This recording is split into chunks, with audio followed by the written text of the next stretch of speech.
untuk sore hari ini ya, di hari Jumat 13 November 2020 kembali kami Smart FM Medan menghadirkan program Smart Community, dan tentunya kita punya tamu spesial yang sudah hadir di studio Smart FM di sore hari ini. Tapi sebelumnya ini mereka adalah orang-orang yang katanya ini adalah yang memang peduli ya terhadap sungai. Nah, jadi memang yang namanya sungai ini peranannya sangat penting, yang kayaknya sih semakin hari ini semakin menurun ya fungsional dari sungai sendiri.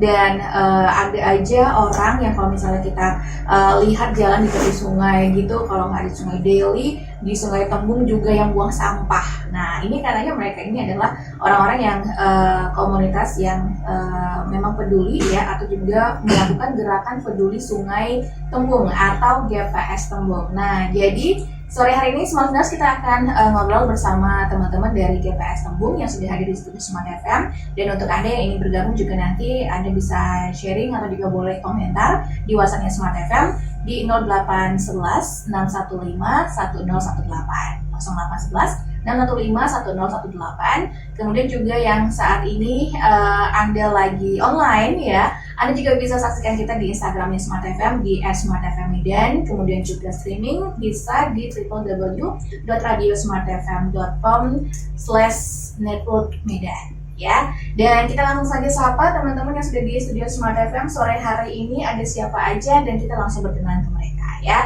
Nah, selamat sore. Apa kabarnya sore hari ini nih? Alhamdulillah baik. Alhamdulillah. Aduh, ini yang di studio Smart FM adalah abang-abang. Tapi kok nggak semangat gitu ya? Kenapa? Semangat. Oh, semangat. Atau karena pengaruh hujan, cuaca di luar gitu? Sedikit. Oh, sedikit. Atau banyak aktivitas barangkali? Yang belakang ini sedikit padat sih. Sedikit padat ya. Nah, jadi semua listeners kita akan kenalan. Ini yang ya di depan saya ini namanya Bang siapa? Kenalkan, saya Lutfi Hakim. Saya selaku ketua dari Gerakan Peduli Sungai Tembung atau Gerakan Peduli Sungai Tembung yang biasa disingkat dengan GPS Tembung. Oke. Kemudian di sebelahnya ada Bang siapa? Saya Adinda Lubis. Saya selaku fasilitator di GPS Tembung terkait dengan edukasi mitigasi bencana. Oke. Lalu ada satu lagi? Saya Joko Pranoto di GPS Tembung sebagai bendahara. Sebagai bendahara gitu ya. Nah, ini nama komunitas ini adalah Gerakan Peduli Sungai Tembung. Nah, boleh cerita dong, ini awalnya Bang Lutfi mungkin boleh ceritanya sebagai ketua. Awalnya komunitas ini berdiri ini karena apa dan siapa? Jadi komunitas ini berdiri sendiri, artinya awalnya kita itu memang aktif atau berkegiatan di luar lingkungan atau outdoor seperti mendaki dan sebagainya. Jadi kita mulai beranjak dengan namanya titik jenuh. Artinya ketika kita mendaki gunung, ketika sampai puncak, ya sudah gitu. Contoh di Indonesia, ketika puncak-puncak tertinggi sudah kita daki, kita mau kemana lagi? Kita mulai berpikir jangan jauh-jauh, cukup lingkungan sekitar aja gitu. Lingkungan sekitar aja kita kelola. Hari ini Tembung, kita ambil Tembung. Kenapa kita pilih Tembung? Image Tembung itu lebih banyak negatif dibanding positifnya. Contoh, Tembung itu dibilangnya, kata ada istilah tempat jin buang anak kah, tempat bandel. Kan? Makanya hari ini secara perlahan Tembung mulai berubah dari segi wisata dan fasilitas umum, bahkan bandara. Orang-orang Medan hampir mayoritas tuh kalau ingin ke bandara harus lewat Tembung. Nah, melalui itu kita ajak anak-anak muda yang namanya kita bergerak, harus digerakkan, tapi ini menggerakkan diri sendiri untuk peduli akan sungai, karena sungai ini salah satu ciptaan Tuhan yang merupakan aset untuk kehidupan masa depan. Makanya ada istilah sungai itu sumber kehidupan. Di satu sisi kita juga pernah punya orang tua angkat, almarhum atau Kamil kita panggil. Beliau adalah tokoh lingkungan hidup di Sumatera Utara. Beliau itu sudah berumur lanjut usia, tapi semangatnya itu menggebu-gebu untuk mengajak generasi muda menaburkan pohon-pohon itu. Bahwasanya kita di bumi ini kita butuh pohon, bukan pohon yang butuh manusia, tapi manusia yang butuh pohon.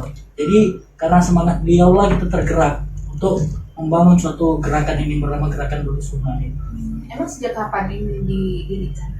Gerakan Peduli Sungai mulai kita launching di akhir Desember 2018. Namun kegiatan baru kita up ke media sosial itu di 2019. Ketika gerakan ini udah berjalan 1 tahun, kita butuh bukan cari eksistensi, tapi kita ingin mengajak, menggaungkan bahwasanya anak-anak muda itu kalau berani main kotor itu bukan artinya jorok aja, tapi kita untuk peduli. Maksudnya ketika kita peduli harus ada yang dikorbankan. Waktu kah, tenaga, pikiran, atau tangan yang bersih ini harus kita kotorkan sedikit untuk hal-hal baik ke depannya.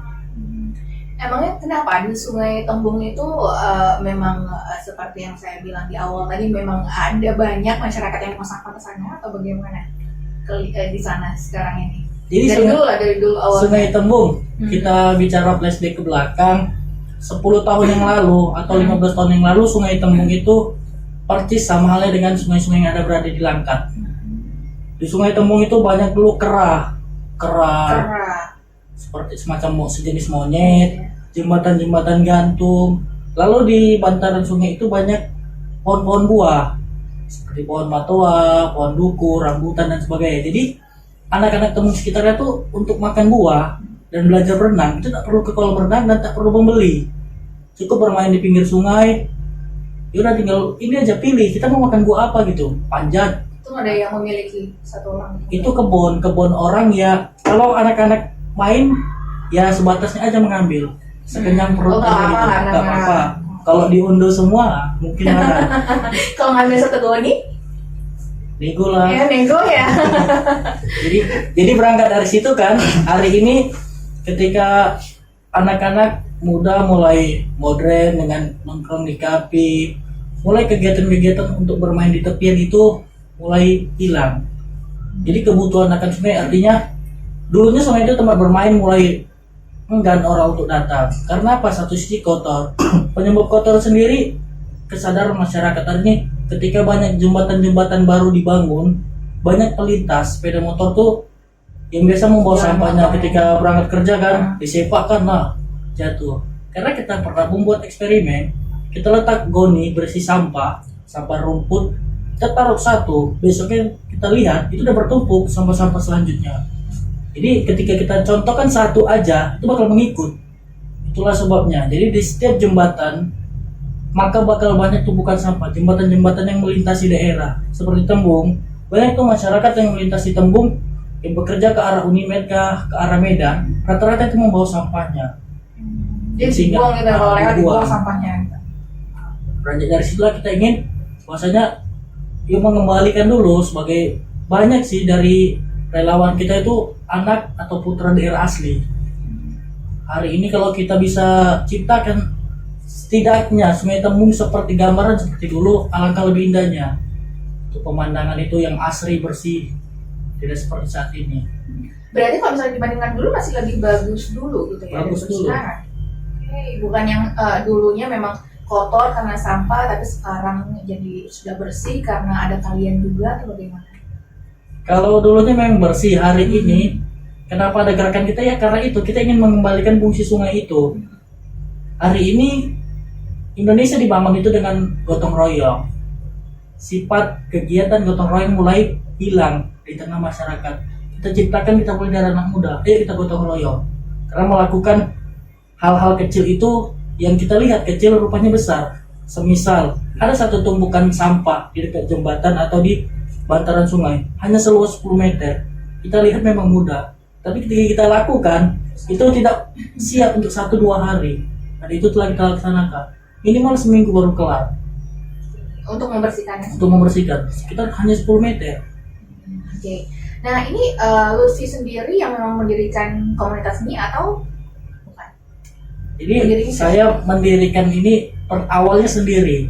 Awal saya mendirikan sendiri, lalu ada teman-teman saya mulai ajak, ayo dong. Karena kita rangkul dulu. Awalnya menolak, lalu kita mulai aktif berkegiatan, satu persatu teman-teman mulai ikut.